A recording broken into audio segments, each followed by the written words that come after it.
Welcome back mga kaaldab. Ito na naman po ang inyong lingkod, si Mr. Destiny. At magbibigay po tayo ng pinakamainit na update po ngayon sa social media. Ito po yung pinaka-latest na kung saan nga po ipinupost o pinapakita ko itong video na to mga kaaldab. Marami tuloy nakakapansin. Marami tuloy nagsasabi sa atin na Mr. Destiny, napanood mo na yung video, halatang desperado na, di po ba? Una, yung mga post ni Direk Cathy Molina. Bakit nga po ba ang daming post ni Direk Cathy Molina? At bakit nga po ba nag-iingay ang nanay ni Daniel Padilla? At bakit ang daming kumakalat ngayon na kung saan ang titignan ninyo at susuriin, mapapaisip po kayo ng gusto. Di po ba? Bakit nga po raw kumakalat yung mga ganito? Bakit nga po raw marami ang mga naglalabasan? Well, unahin po muna natin ang mga post na kumakalat. Katulad nga po ng post ni Direk Cathy Molina. Ito po'y taktika ng GMA at ABS-CBN. Di po ba? Ipinalabas nila yung isa pa with feelings, pero napakaraming update patungkol nga po kay Direk Cat sa pelikula ng Hello Love. Again, na kung saan nga po daw ay talagang napakaganda. Yun po yung sabi nila. No doubt naman po tayo. Kasi pag Catherine talaga maganda, di po ba? Kay Alden Richards talaga naman pong yung husay hindi po mawawala. Yan po yung lagi kong pinapaliwanag. Pero bakit nga po sila ngayon lang nag-iingay?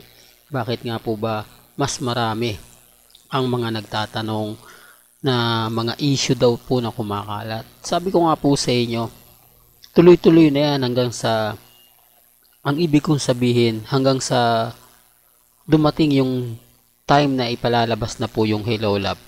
Again, ang problema lang po yung iba, ang daming reaksyon, ang daming komento, di po ba, hati ang opinion ng mga ilang netizen.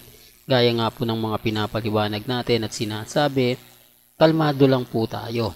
Di po ba, lalo na po ngayon na talagang sandamakmak yung mga kumakalat ngayon, pero okay lang yan, normal lang yan, kasi ako pabor na pabor po ako sa mga nababasa natin, pabor na pabor po ako sa mga napapanood at napapakita natin.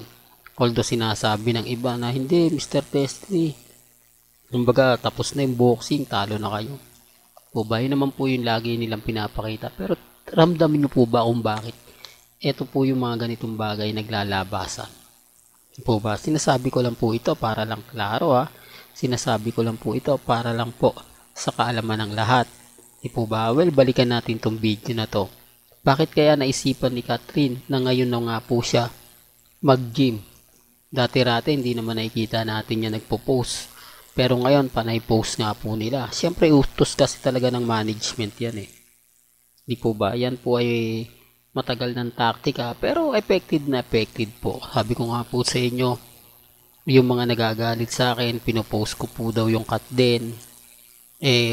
Kumbaga, gaya nga po ng pinaliwanag ko, ako, ano naman po tayo, 101% naman po tayo na aldab. Kaya lang kailangan nating ipakita, kailangan nating iparamdam na may mga bagay-bagay na ganito po yung ginagawa nila. Na ginagaya po talaga nila para lang po makakuha. Di po ba? Para lang kumbaga matuloy yung mga bagay-bagay na kitang-kita nyo naman po na talagang mapapaisip po kayo ng gusto. Real talk to mga kalab, gaya nga po ng pinapakita ko, ngayon lang nag-gym, tapos pag pinunaw natin, galit sila. Kapag sinabi natin na parang mali naman to Mr. Destiny, diba? Bakit ngayon siya para lang po consider na nag-gym din siya, para lang masabi na yung mga ginagawa ni Richard Paul Carson ginagawa niya, para makonsider na kumbaga kung anong hobby ngayon ni Richards, yun din daw po yung hobby niya.